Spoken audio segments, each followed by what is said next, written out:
Pengertian yang digunakan sebagai acuan pokok ajaran dasar wawasan Nusantara sebagai geopolitik Indonesia adalah cara pandang dan sikap bangsa Indonesia mengenai diri dan lingkungannya yang serba beragam dan bernilai strategis dengan mengutamakan persatuan dan kesatuan wilayah dan tetap menghargai serta menghormati nasional untuk mencapai tujuan nasional. Nah, sama halnya dengan kata Bhinneka Tunggal Ika yang bermakna dengan meskipun berbeda-beda tetapi tetap satu jua. Jadi sama halnya dengan kita sebagai bangsa Indonesia, kita jangan membeda-bedakan suku-suku yang lain, budaya yang lain dan agama yang lain. Musuh. Jadi Nusantara adalah kesatuan kepulauan yang terletak antara dua benua, yaitu benua Asia dan Australia, dan dua samudra yaitu Samudra Hindia dan Pasifik. Dilanjut dan juga materi kedua siapa? Tiara. Ayo, nomor 2 kan hakikat wawasan Nusantara.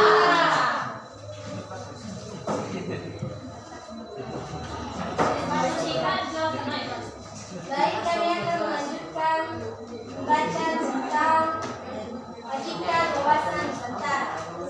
Hakikat wawasan Nusantara adalah keutuhan Nusantara dalam pengertian cara pandang yang selalu utuh menyeluruh dalam lingkup Nusantara demi kepentingan nasional. Hal tersebut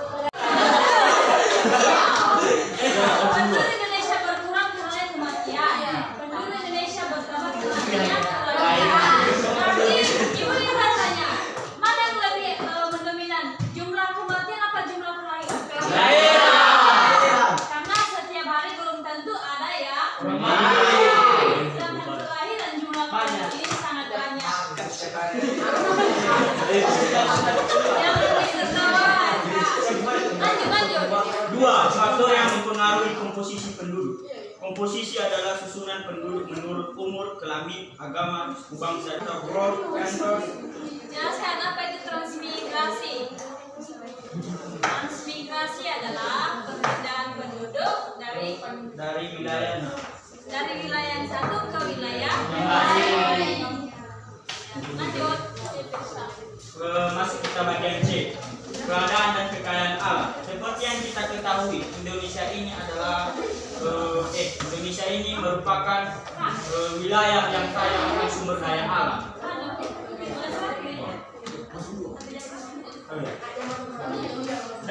Dua pertanyaan yang diberikan kepada kelompok 1, silakan dijawab. baik, kami akan menjawab pertanyaan dari kelompok 2. Pertanyaannya, asas wawasan Nusantara yaitu mencapai sinergi yang lebih baik. Maksudnya itu dalam bentuk kerjasama yang adanya koordinasi saling pengertian yang didasarkan atas kesetaraan sehingga kerja kelompok baik kelompok kecil maupun besar dapat mencapai kesejahteraan atau hasil yang ingin dicapai bersama. Jadi agar sebuah kerjasama itu tercapai, maka tujuannya itu untuk mencapai sinergi yang lebih baik. Apakah jawaban dari kami diterima oleh kelompok 2? Sebelum dilanjutkan, ada yang menanggapi, yang memberikan saran juga? Ada? Sudah, oke. Dikembalikan kepada penanya.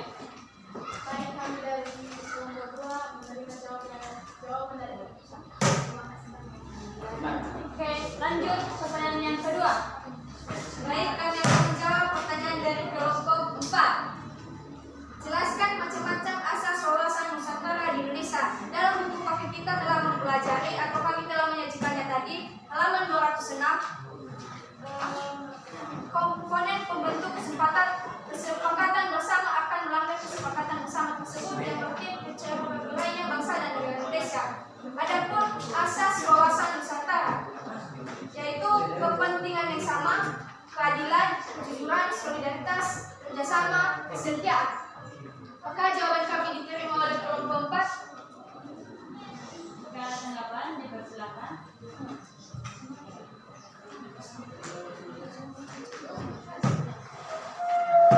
Mengenai ansas wawasan Nusantara. Ayo, ada tanggapan? Dipersilakan. Kalau masih ada yang dipahami, dipersilakan untuk menanggapi. Gimana kamu demi dan jawab? Baik, yang kami tanyakan tadi kan penjelasan dari macam-macam asas wawasan Nusantara. Baik, kami akan menjelaskan asas wawasan Nusantara. Yang pertama, kepentingan bersama. Yang maksudnya itu kita bukan mementingkan kepentingan diri sendiri atau individu sehingga tercapainya tujuan bersama. Kedua, keadilan. Kita harus bekerja sesuai dengan hasil yang ingin kita terima dari hasil jeripaya kita. Ketiga, kejujuran. Tidak asing lagi bagi kita bahwa kejujuran itu kita harus berpikir, berkata, dan bertindak sesuai realita serta ketentuan yang benar. Biarpun realita atau ketentuan itu pahit dan kurang enak didengarnya, demi kebenaran dan kemajuan bangsa dan negara hal itu harus dilakukan.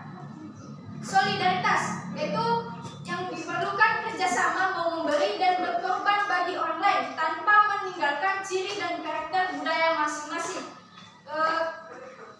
Kelima, kerjasama, yang maksudnya itu dalam sebuah asas itu harus ada yang namanya kerjasama, saling melengkapi, saling pengertian atas kesukaraan sehingga dapat mencapai sinergi yang lebih baik atau kesejahteraan bersama. Keenam, kesetiaan terhadap kesepakatan bersama untuk menjadi bangsa mendirikan negara Indonesia yang dimulai dicetuskan dan dirintis oleh Budi Utomo. Jadi maksudnya itu kita harus setia terhadap kesepakatan. Jadi kita harus setia terhadap kesepakatan yang telah disepakati. Kita tidak boleh mengkhianati atau mementingkan diri kita sendiri atau berpegang teguh pada prinsip yang kita inginkan atau keinginan diri sendiri sehingga kita tidak mau menyetujui kesepakatan bersama. Jadi kesetiaan terhadap kesepakatan bersama itu setuju apapun yang terjadi ke depannya. Intinya kesepakatan bersama itu dijalani untuk mencapai tujuan bersama. Jadi bagaimana penjelasan dari kami? Baik, penjelasan dari kelompok 1 cukup memuaskan dan kami dari kelompok 4 dan Selesai materi kalian? Selesai. Baik, demikian materi dari kelompok 1. Berikan aplaus. Lanjut kelompok 2. Fungsi kedudukan Nusantara. Kepada penyaji pertama dipersilakan. Siapa? Ada beberapa orang.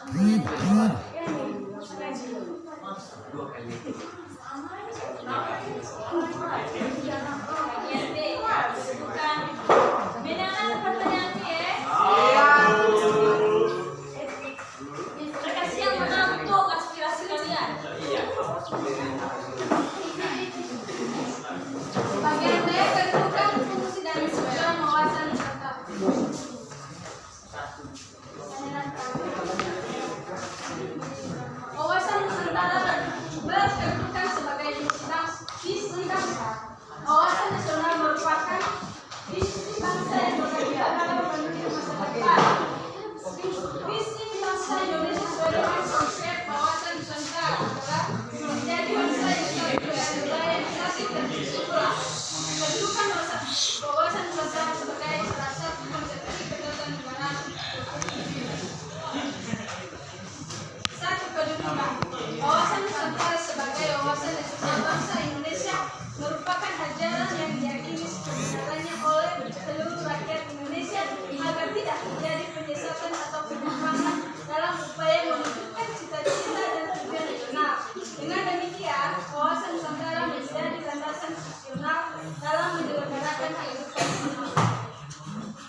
kami, ini jawab pekerjaan yang diberikan oleh Bapa dan Ibu kami.